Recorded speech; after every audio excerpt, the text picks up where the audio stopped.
अच्छा। मेरी फैमिली में कोई भी राजनीति परिवार से नहीं है। आदिवासी वर्ग की किसान घर की बेटी जी। राजनीति में आने के बाद चुनाव लड़के जो मेरे को काम करने का मौका मिला, गोलियां लगे थे, छर्रे लगे थे, मैं भी घायल हो गई थी। आज भी मेरे पैर में हैंड ग्रेनेड के छर्रे फंसे हुए हैं। अंधाधुंध फायरिंग 1.25 घंटे तक चली, खड़ी हो गई और फायरिंग बंद करो चिल्लाई। जैसे ही लेटाए वैसे संगीन से बीचों बीच गोदा गया पीठ में। उसके बाद जो आता था वो गोदता था, संगीन से। आखिरी में बोले कि आप लोग जाओ, अंधेला हो रहा था, किसी का आँख चला गया था, किसी का हाथ चला गया था, किसी का पैर चला गया था, सब लंगड़ाते वो करते 4 किलोमीटर हम लोग रात में पैदल आए।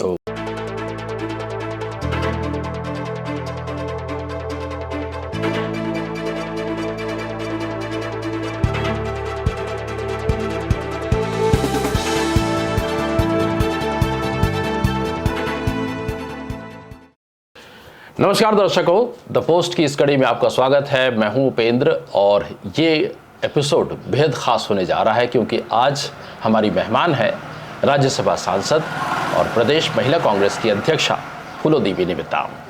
उनसे चर्चा करेंगे, उनकी कहानी हम जानेंगे। नमस्कार मैडम, बहुत बहुत स्वागत है आपका। नमस्ते मैम, ये जो एपिसोड है द पोस्ट हमारे यूट्यूब चैनल है और इसमें हम अलग अलग हस्तियों से, अलग अलग लोगों से हम चर्चा करते हैं, उनके बारे में जानते हैं। आपका बहुत बहुत धन्यवाद, आपने समय दिया। और अब हम सवाल रखते हैं क्योंकि हमारे दर्शक अक्सर ये सवाल आपसे जानना चाहते हैं। ये बताएंगे कि जनपद से आपका जो सफ़र शुरू हुआ था और अभी राज्यसभा के वर्तमान सदस्य हैं आप, कैसे आपने ये सफ़र तय किया? कहाँ आपकी शिक्षा दीक्षा हुई? मूलतः आप कहाँ के रहने वाले हैं? देखिए, मेरा जन्म आलोर करके ग्राम पंचायत में हुआ है जी। फरसगांव से 10 किलोमीटर के अंतराल में। अच्छा। वहाँ पे 1972 10 जनवरी 1972 का जन्म हुआ। जन्म होने के बाद मेरा शिक्षा दीक्षा सब माध्यमिक शाला तक आलोर ग्राम में ही हुआ। उसके बाद आगे की पढ़ाई के लिए मैं फरसगांव में आई। मेरा ससुराल बस यहाँ से 7 किलोमीटर भंडारवंडी करके है। अच्छा अच्छा। और फरसगांव और भंडारवंडी हम दोनों जगह के यहीं के रहने वाले हैं। अच्छा अच्छा। शादी के बाद 1994 में एक जनपद पंचायत के अध्यक्ष के रूप में फरसगांव में चुनी गई। अच्छा। उसके बाद 1998 में मध्य प्रदेश और छत्तीसगढ़ एक साथ था। तो 98 में मुझे टिकट मिला विधानसभा का। अच्छा। और मैं विधानसभा के सदस्य बनी। 2003 तक रही। अच्छा। 2003 के चुनाव में हार का सामना करना पड़ा इसी केशकाल विधानसभा से। अच्छा। उसके बाद 2005 में जिला पंचायत की अध्यक्ष चुनी गई, जो बस्तर एक साथ था, केवल दंतेवाड़ा और बीजापुर, दंतेवाड़ा और कांकेर अलग हुआ था। अच्छा अच्छा। उस पीरियड में 2005 से लेकर 10 तक मैं जिला पंचायत बस्तर की अध्यक्ष रही हूँ। और आदरणीय सोनिया गांधी जी के आशीर्वाद से आज मैं राज्यसभा के सांसद के रूप में काम कर रही हूँ। जी। आपने पूछा कि कहाँ पे रहने वाली हैं, कैसे रहने वाली है। मैं यहाँ से लोकल हूँ और छोटी सी गांव किसान घर की बेटी हूँ। अच्छा। तो इस तरह से मेरा राजनीति जीवन रहा है। पढ़ी लिखी महिला है करके सबके आशीर्वाद से, बड़े बुजुर्ग और माताजी के आशीर्वाद से मैं यहाँ तक पहुँची। और मुझे खुशी है कि सबसे ज़्यादा जनसेवा करने को मौका मिलता है। ज़्यादा से ज़्यादा मैं गरीब दुखी लोगों का सेवा कर सकूं, उनको ऊपर उठा सकूं, इस भावना से समर्पित होके मैंने हमेशा काम किया है। अच्छा। तो राजनीति में आपके परिवार से कोई थे सदस्य जैसे? मेरे परिवार में से कोई राजनीति में नहीं अच्छा अच्छा, तो अभी वर्तमान में कैसे जी? मैं ग्रास रूट से चुनाव लड़ के यहाँ तक पहुँची हूँ। अच्छा अच्छा, मेरी फैमिली में कोई भी राजनीति परिवार से नहीं है। अच्छा अच्छा, ना मायके में है, ना मेरे ससुर जी। अच्छा, छोटा सा ग्राम पंचायत हुआ करता था, वहाँ पे लगातार 3 बार के सरपंच अच्छा, हुआ करते थे। जी जी। और मेरी शादी के बाद से वो नहीं रहे। उसके बाद से मैं अचानक से राजनीति में आई और राजनीति की सफ़र यहाँ तक पहुँच गया। जी, तो राजनीति में आप हैं तो कैसा अनुभव कर रही हैं राजनीति में आकर के, क्योंकि आपका तो बैकग्राउंड राजनीति का था नहीं जैसा आपने बताया, तो कैसा अनुभव कर रही हैं आप? बहुत अच्छा अनुभव कर रही हूँ। इसलिए अच्छा अनुभव कर रही हूँ क्योंकि एक आदिवासी वर्ग की किसान घर की बेटी जी, राजनीति में आने के बाद चुनाव लड़के जो मेरे को काम करने का मौका मिला इस क्षेत्र में, मेरा ये सोच था कि ज़्यादा से ज़्यादा उस गांव में काम हो जहाँ पे गरीब आदिवासी मजदूर वर्ग के लोग रहते हैं, उस जगह पे मैं ज़्यादा से ज़्यादा फ़ायदा दिला सकूँ। इस उद्देश्य से मेहनत के साथ मैंने क्षेत्र को और विकास की दृष्टिकोण से ज़्यादा महत्व दिया और उसका फ़ायदा मिला है। अच्छा अच्छा, इसमें राजनीति जो करियर आपका पूरा रहा है, उतार चढ़ाव का रहा है, जैसे आपने बताया कि एक बार आपने हार का भी सामना किया है। झीरम घाट की एक महत्वपूर्ण घटना हुई थी आपके कार्यकाल में और उस समय आप उस यात्रा में भी थी। वहाँ की आंखों देखी घटना के बारे में आप बीती के बारे में हमारे दर्शकों को बताएं आप। देखिए, आपने झीरम का जिक्र किया जी। इस तरह की घटना कभी किसी के साथ ना हो, ये हमारे देश का इतना बड़ा बहुत बड़ा घटना था। मेरे ख्याल से राजनेताओं के साथ इस तरह की घटना कभी नहीं हुई थी। वो 2013 25 मई को जब तक हम जिंदा रहेंगे तब तक याद रहेगा। हम उस घटना को नहीं भूल सकते। उस पूरे काफिले में हम अकेली महिला थे। जी, आप भी घायल हुई थी। मेरे को भी गोलियां लगे थे, छर्रे लगे थे। मैं भी घायल हो गई थी। आज भी मेरे पैर में हैंड ग्रेनेड के छर्रे फंसे हुए हैं। यदि छर्रा को निकालने का कोशिश करेंगे, डॉक्टर कह रहे थे, तो गहरा गया है, नस कटेगा, पैर सुन्न होने का डर है, सेट हो गया है करके नहीं निकाल रहे हैं। मेडिसिन वगैरह दिए हैं, ठीक रहेगा, ठंड में बचा के रखना, ऐसे उन्होंने कहा है। जिस तरह से हम लोग के साथियों को जी वहाँ पे शहीद होते देखा है, अपने आंखों से देखा, अपनी आंखों से, वो कभी भूल नहीं सकते। अंधाधुंध फायरिंग 1.25 घंटे तक चली जी। आज उस फायरिंग के बीच में हम लोगों ने सड़क पे लेटे हुए थे, गाड़ी से उतर के जी। और गाड़ी के नीचे से आके मेरे पैर में छर्रा लगा। मेरे साथी बार बार कह रहे थे कि महिला हो, आपका बात सुनेंगे। फिर मैं बोली, भाई अंधाधुंध फायरिंग चल रहा है, कैसे जाएं। फिर सेकेंड बार शिव नारायण द्विवेदी कहा कि दीदी आप महिला हो, आपका बात सुन सकते हैं, लोग मान सकते हैं। तो उस बीच में आके मेरे पैर में लग गया था। तो मैंने कहा, भाई पैर में लग गया, आप कैसे निकलो। तीसरी बार उन्होंने और कहा, तो मैं उसको जवाब नहीं दी। मैंने सोचा ऐसे भी मरना वैसे भी मरना, शाम होने जा रहा है, चाहेगा तो ऊपर वाला बचाएगा, नहीं तो आज तो मरना तय है। ये मन में सोची, माता जी का नाम ली और खड़ी हो गई और फायरिंग बंद करो चिल्लाई। अच्छा, उस वक्त आप घायल थी? उस वक्त मैं घायल थी। तो फायरिंग बंद हुआ, उनका लीडर का आवाज़ आया कि बंद करो, और फायरिंग बंद हुई। कर्मा जी जहाँ मैं खड़ी थी वहीं आके खड़े हो गए। बस यार बहुत हो गया, जिस लहजे से बोलते थे वैसे ही उन्होंने कहा, बस यार बहुत हो गया। फिर कर्मा जी को और मेरे को, कर्मा जी को पीछे तरफ से बंदूक तान दिए, मेरे हाथ पकड़ी एक महिला नक्सली, और मलकीत सिंह का ड्राइवर जो गाड़ी चलाता था वो, उसको बाद में ले आए।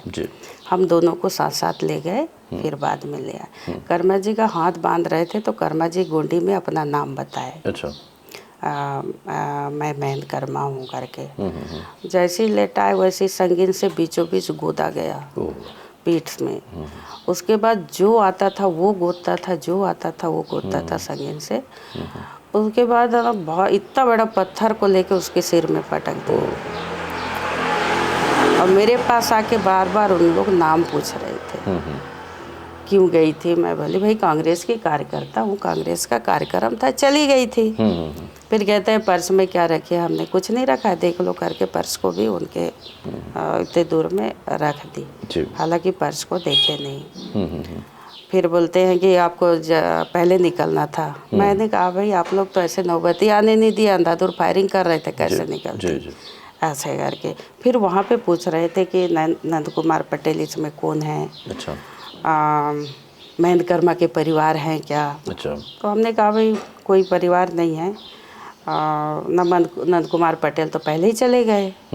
हमको नहीं पता था, नंद कुमार पटेल जी को दूसरी ग्रुप लेके गई थी, हम लोग के ग्रुप में नहीं थे, उनको पहले ही लेके गए थे। तो ये उनका घटना हमारे सामने नहीं हुआ, पर जो कर्मा जी और जो बाकी जो बचे वो साथियों को जहाँ पे हम लोग को लेके गए थे वहीं पास तुरंत लाके उनको भी लेटाया गया। वैसे लेटे रहे। आखिरी में बोले कि आप लोग जाओ, अंधेला हो रहा था, किसी का आँख चला गया था, किसी का हाथ चला गया था, किसी का पैर चला गया था, सब लंगड़ाते वो करते 4 किलोमीटर हम लोग रात में पैदल पैदल आए। तब जाके एक कमांडर मिला, मलकी सिंह येदू जी कमांडर वाला को बोला तो मैं लेके नहीं जाऊंगा, अभी मैं फोर्स छोड़ के आया हूँ। तो उसको गाली वाली दे के चाबी छीन लिया और उस कमांडर को घायल स्थिति में मलकी सिंह येदू जी गाड़ी को चलाते हुए जगदलपुर तक ले आया। क्या उस दिन का नज़ारा, रात भर हेलीकॉप्टर से रिफर करते थे रायपुर के लिए, वहाँ आना जाना, और पूरा जगदलपुर शहर हॉस्पिटल में इतनी भीड़ आ गई थी। बहुत दर्दनाक घटना थी। बारिश भी हो रही थी, बारिश भी हुई रात में, बहुत ज़्यादा दर्दनाक घटना थी जिसका हम कल्पना नहीं किए थे कि बस्तर जैसी जगह में इस तरह से होगा। 2013 और 25 मई का जो बस्तर की धरती लाल हुई थी वो कभी हम नहीं भूल सकते। और इस तरह की घटना का हम कड़े शब्दों से निंदा करते हैं। और मैं एक बात बता दूं कि अभी पिछली सरकार, पूर्व मुख्यमंत्री भूपेश बघेल जी के नेतृत्व वाली सरकार में जो हमले होते थे, नक्सलियों की घटना हुआ करता था, वो कम हुआ था, काफ़ी कम हुआ था। शायद आप लोग भी सभी तरफ घूमते रहते हैं, आपका तो पूरा एरिया है, आप लोग देखे होंगे, सुने होंगे। पर अब भारतीय जनता पार्टी की सरकार आई है, बहुत ज़्यादा बढ़ गया है। आए दिन दुर्घटनाएं हो रहे हैं, आए दिन लोग मारे जा रहे हैं, तो कंट्रोल नहीं कर पा रहे हैं। तो इस तरह से नहीं होना चाहिए। बड़ी दर्दनाक घटना थी 25 मई 2013 को ये छिरम घाट की घटना हुई थी। खैर मैम, सवाल को थोड़ा सा मोड़ते हैं। आप पहली बस्तरिया हैं जिसे राज्यसभा जाने का गौरव मिला है, आप राज्यसभा के सदस्य हैं, कैसा अनुभव कर रही हैं? देखिए, माँ दंतेश्वरी का आशीर्वाद है और आप को मैं बहुत ज़्यादा गर्वान्वित महसूस करती हूँ कि आदरणीय सोनिया गांधी जी ने एक आदिवासी महिला और छोटी कार्यकर्ता को राज्यसभा के उस पटल पर यहाँ के इस क्षेत्र के आवाज़ को बुलंद करने के लिए वहाँ तक छोड़े हैं। मैं बहुत बहुत आभार व्यक्त करती हूँ उनको और धन्यवाद देती हूँ। और मेरा हमेशा कोशिश रहता है कि छत्तीसगढ़ का जो हिस्सा है, छत्तीसगढ़ का जो किसानों का हिस्सा है, आदिवासियों का हिस्सा है, महिलाओं का हिस्सा है, वो बराबर मिले, छत्तीसगढ़ में बराबर विकास हो। आप लोगों ने हमेशा देखते रहे होंगे, जब भी मौका मिलता है मैं वहाँ पे सदन में आवाज़ उठाते रहती हूँ और ये हमेशा मेरा आवाज़ बुलंद होते रहेगा। अच्छा, कांग्रेस संगठन ने आपको एक महत्वपूर्ण जिम्मेदारी दी है और हम समझते हैं कि इससे पहले किसी भी बस्तर की महिला को इतनी बड़ी जिम्मेदारी नहीं मिली। तो प्रदेश महिला कांग्रेस अध्यक्ष के रूप में अब तक आपकी यात्रा कैसी रही और आपने संगठन को मजबूत करने के लिए क्या क्या उपाय किए और कहाँ तक आप सफल रही हैं? देखिए, प्रदेश महिला कांग्रेस के अध्यक्ष के रूप में मेरा 7 साल कंप्लीट हो गया जी। बीच में मैंने इस्तीफा भी दे दिया था कि ताकि हमारी और बहन को किसी बहन को मौका मिले जी। और वो काम करे। मैंने तो 7 साल हो गया काम कर लिया। मेरे जो कार्यकाल में मेरा प्रयास रहा कि महिलाओं को ज़्यादा से ज़्यादा मैं जोड़ सकूं और महिलाएं जुड़ी सारे ब्लॉक से लेकर बूथ स्तर तक महिलाएं कांग्रेस से जुड़ी हैं और महिलाएं ऐसी होती हैं उनको जो भी जिम्मेदारी दो तो वो निस्वार्थ भाव से ईमानदारी के साथ काम करती हैं और निश्चित तौर पर जो संगठन ने काम देता है वो महिलाएं बढ़ चढ़ के हिस्सा लेती हैं और काम करती हैं। ये तो बड़े गौरव की बात है कि प्रदेश महिला कांग्रेस अध्यक्ष भी बस्तर से हैं और प्रदेश कांग्रेस के अध्यक्ष भी बस्तर से हैं, दीपक भाई साहब। तो ये इत्तेफाक है, कैसा महसूस होती है? बहुत अच्छा महसूस होता है जी। कि हाईकमान ने हम लोगों को संगठन में काम करने का मौका दिया है। तो हमारा हमेशा प्रयास रहा कि हम अच्छे से काम करें, मेहनत करें, ज़्यादा से ज़्यादा संगठन को मजबूत करें। और यही दीपक बेज हो चाहे मोहन मरकाम जी हों, इन्होंने जब मौका मिला तो काम कर रहे हैं और दीपक बेज भी बहुत अच्छे काम कर रहे हैं संगठन के लिए। मैम, प्रदेश महिला कांग्रेस अध्यक्ष भी बस्तर से हैं और साथ ही कांग्रेस अध्यक्ष भी बस्तर से हैं, ये एक बहुत अच्छी बात है। लेकिन विधानसभा चुनाव में कुछ अच्छा पार्टी नहीं कर पाई, इसकी वजह क्या है? और बस्तर में ख़ास तौर पर जो आदिवासी इलाके का क्षेत्र है, बाहुल्य है, उसमें भी कांग्रेस कुछ अच्छा नहीं कर पाई। आप क्या इस बारे में कहती हैं? देखिए, कांग्रेस की सरकार थी जी, और कांग्रेस की सरकार आदरणीय भूपेश बघेल जी के नेतृत्व में बहुत अच्छा काम किया, खास तौर पर आदिवासियों के लिए, बस्तर और सरगुजा के लिए। जी।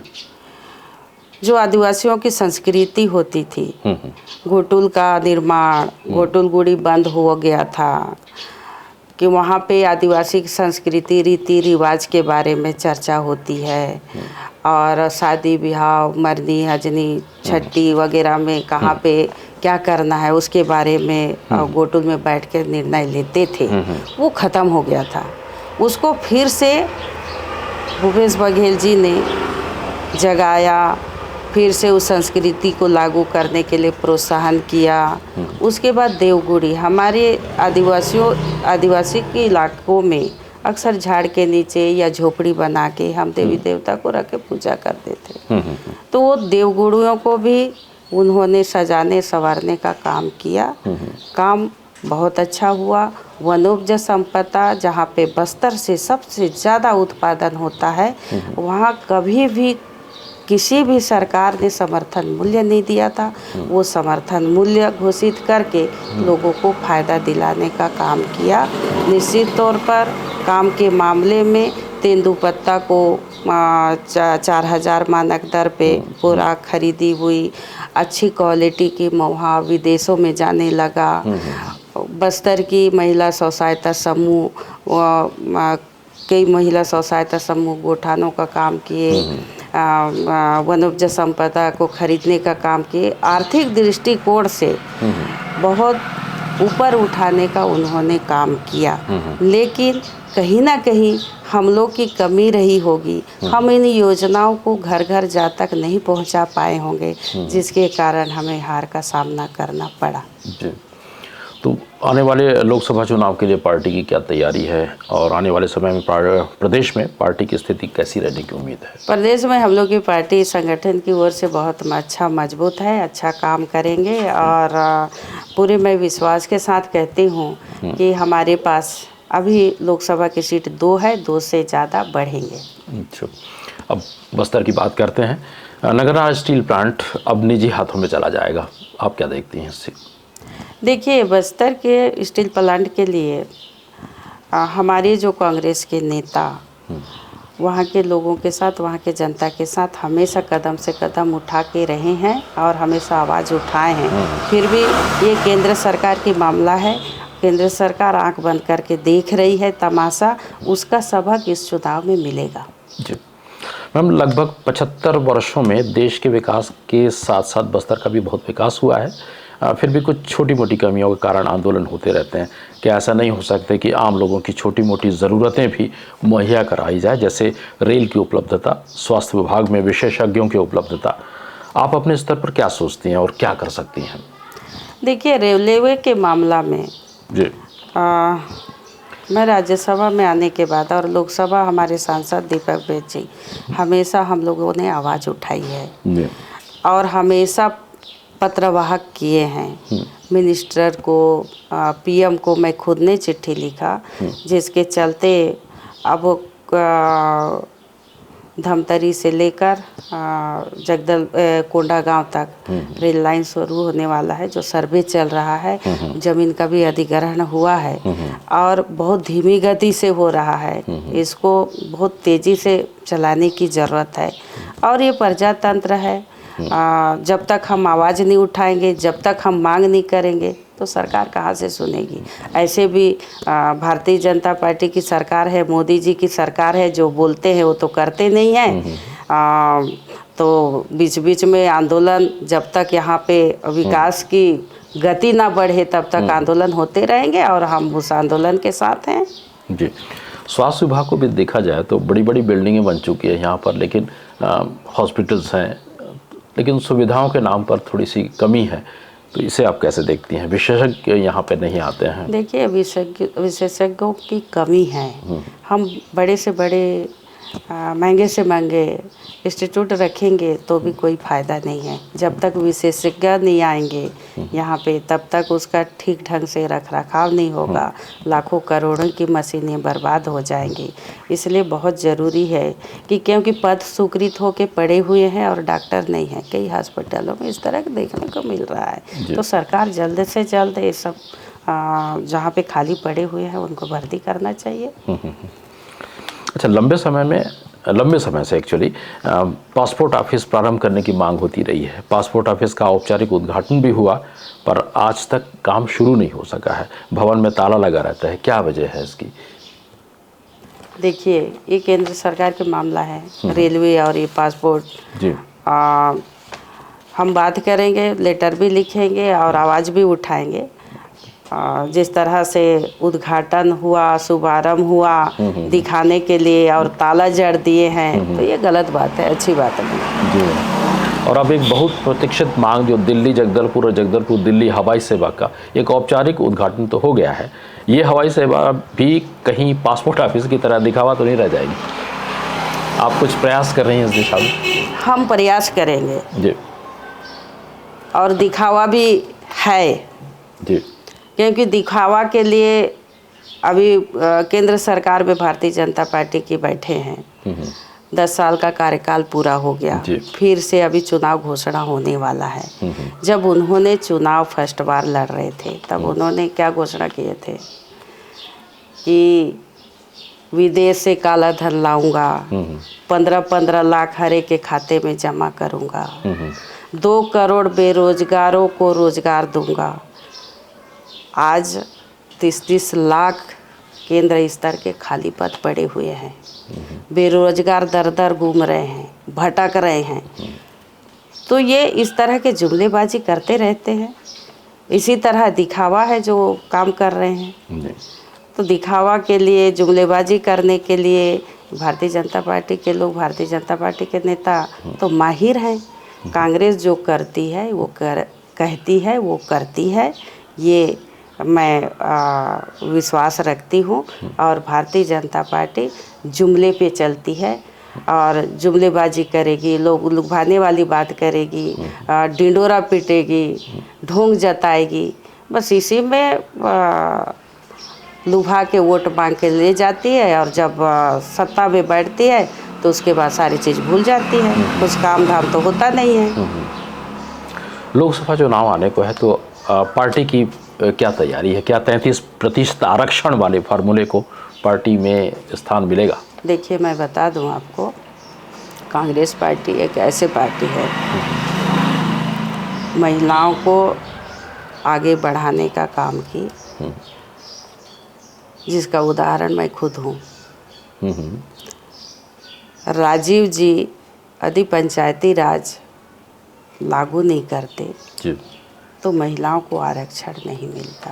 जी राजीव गांधी जी का देन है, पंचायतों का निर्माण किया, पंचायतों का गठन किया, जिसके तहत महिलाओं को 50% आरक्षण मिला और उस पंचायत में ग्राम पंचायत हो, जनपद पंचायत, जिला पंचायत हो, चाहे नगर पंचायत, नगर पालिका, चाहे नगर निगम हो, वहाँ पे महिलाएं अपना प्रतिनिधित्व कर रही हैं और 33% संसद में बिल पास हो करके हम कांग्रेस ने बहुत पहले से आवाज़ उठाई। जब विपक्ष में थे तब भी आदरणीय सोनिया गांधी जी और राहुल गांधी जी ने पत्र लिखा था कि हम विपक्ष में हैं, आप सत्ता में हैं, विपक्ष महिला 33% आरक्षण के इस बिल में हम आपके साथ हैं, हम पूरा साथ देंगे, ये इन्होंने पत्र भी लिखा था। और कुछ दिन पहले सदन में लाया गया इस बिल को और हम लोगों ने सब ने हिस्सा लिया, मैं खुद भी हिस्सा ली, चर्चा में आवाज़ उठाई कि महिलाओं को 33% आरक्षण मिले। आरक्षण मिलने से 33% के बतौर विधानसभा और लोकसभाओं में 33% के आधार पर टिकट मिलेगा। लेकिन मोदी जी उस बिल को भी अधर में किनारे में रख दिए हैं, अभी उसको लागू नहीं किए हैं। पास तो हो गया और मैं ये बता देना चाहती हूँ कि कांग्रेस ऐसी सरकार है कि महिलाओं को सबसे पहले ऊपर उठाने वाली कांग्रेस है। आप लोगों ने देखा होगा कि पहला प्रधानमंत्री महिला इंदिरा गांधी जी थी, प्रथम राष्ट्रपति महिला प्रतिभा पाटिल जी थी, प्रथम लोकसभा की अध्यक्ष महिला हमारी मीरा कुमार जी थी। तो इस तरह महिलाओं को पंचायत से लेकर देश के विकास के लिए भी महिलाओं को भागीदारी मिला है, काम करने का मौका मिला है और बहुत अच्छा काम किए हैं। तो हम ऐसे कांग्रेस पार्टी के सदस्य हैं, ऐसे कांग्रेस पार्टी के कार्यकर्ता हैं, हमें गर्व होता है ये कांग्रेस के नीति नियम। आखिरी प्रश्न, 33% आरक्षण की जो रूल्स हैं टिकट बंटवारे में लागू हो गई, आप सोचती हैं यहाँ? देखिए, उससे ज़्यादा कांग्रेस पार्टी ने देती है। जो यहाँ पे अभी हमारे पास विधानसभा में कांग्रेस में सबसे ज़्यादा महिलाओं को टिकट मिला और महिलाएं अच्छी जीत के आई हैं। 12-13 महिलाएं विधायक हैं हमारी कांग्रेस पार्टी से।